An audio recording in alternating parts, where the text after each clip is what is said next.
materials used, proportion and layouts and climate, ecology and building practices.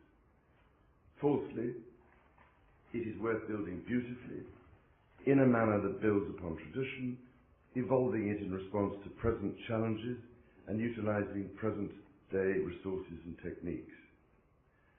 And finally, it is worth understanding the purpose of a building or group of buildings within the hierarchy of the buildings around it and responding with an appropriate building type and design.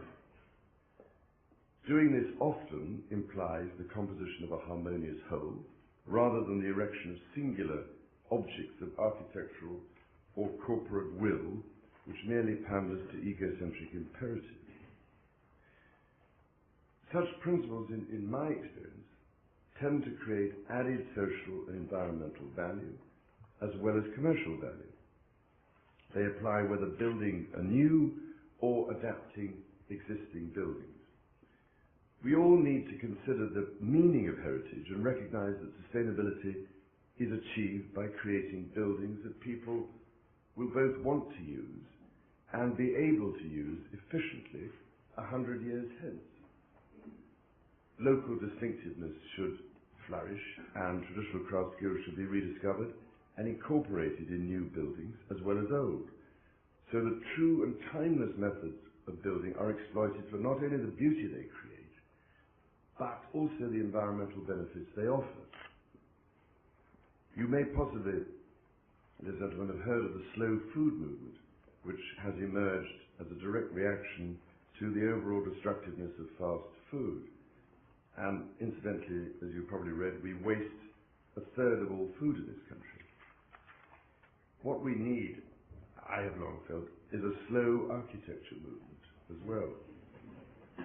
And this is not mere romanticism, for after 32 years with the Prince's Trust, I have come to see just how many young lives are wasted, how much potential talent and technical craft skill is lost because people are not able to follow their true calling and thus become psychologically frustrated and alienated. And I've seen an awful lot of such young people. We never seem to think about this aspect of the whole built environment equation. The fact that we are actively discouraging young people from putting their souls, yes, their souls, into buildings through the skills they acquire. So in those places where more ambitious urban development is appropriate, there are principles of planning which again can make sure new development is adding value to communities in this country. Such principles include well-designed public spaces, a mix of shops and services within walking distance, values of hierarchy, legibility and proportion, integration of high-quality private, social and affordable housing. And by incorporating these qualities, we are applying the lessons tradition teaches us about how better neighbourhood design improves the lives of those who live in new developments. And while we're talking about principles, let's just consider for a moment, if we may, the issue of taller buildings in our historic towns and cities, and especially in and around the United Kingdom's 27 World Heritage Sites. In this area, I very much fear we're repeating the mistakes of the 1960s, but doing so with even greater hubris and efficiency. Corporate and residential towers are being proposed across London and overshadowing World Heritage Sites from Edinburgh to Bath. And this audience will not need reminding of the fact that the World Heritage status of sites such as Edinburgh's Old City, the Tower of London and Westminster have all been challenged by UNESCO due to new construction in recent years. And so they should be, as there is no point at all in having a World Heritage Site unless it retains its unique integrity. There are, after all, other areas where such tall buildings could be accommodated within their own context. The French have managed it quite well up to now in La Défense in Paris, but I hear there are even current threats to the integrity of the historic quarters of Paris from ever taller deconstructed glass monoliths. For some unaccountable reason, we seem to be determined to vandalize these few remaining sites, which retain the kind of human scale and timeless character that so attract people to them, and which increase in value as time goes by. And we've shown this in the report that my Charities Office released a few months ago, valuing sustainable communities, sustainable urbanism. But what is it, ladies and gentlemen, about our outlook which perpetuates the desire deliberately to desecrate such places?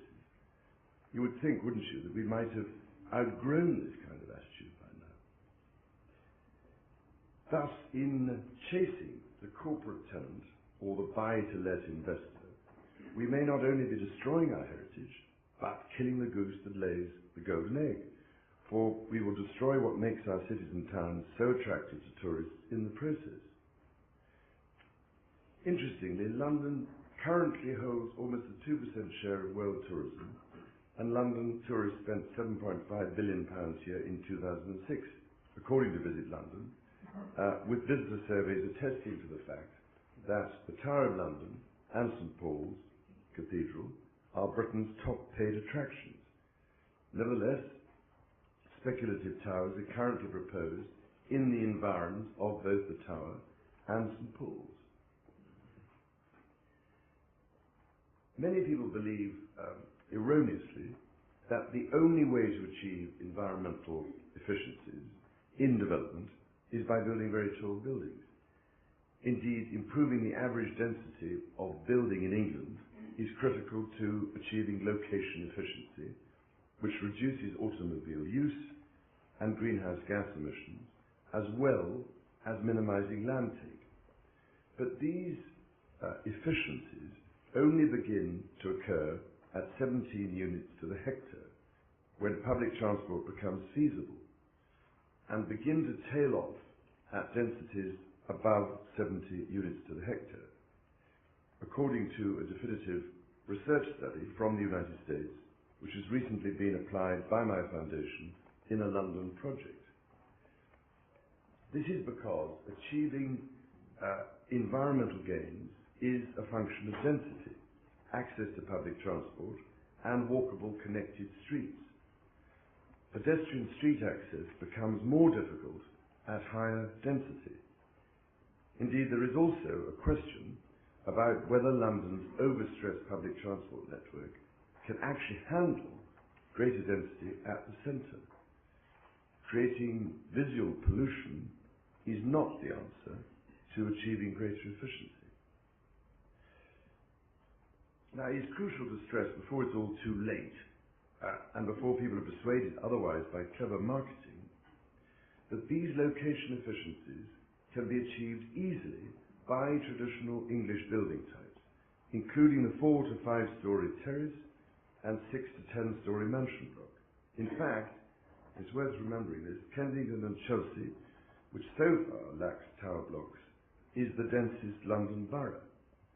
It is worth noting that the Urban Renaissance report showed how densities of 75 units to the hectare can be achieved by mansion blocks and terraces, both of which can provide family housing and can include gardens, unlike the typical 1 to 2 bedroom tower blocks being built all over London today. And if we look at London's skyline and compare it, say, to Paris, where up to now building heights are regulated far more precisely, we are immediately struck by how much less is protected here than abroad.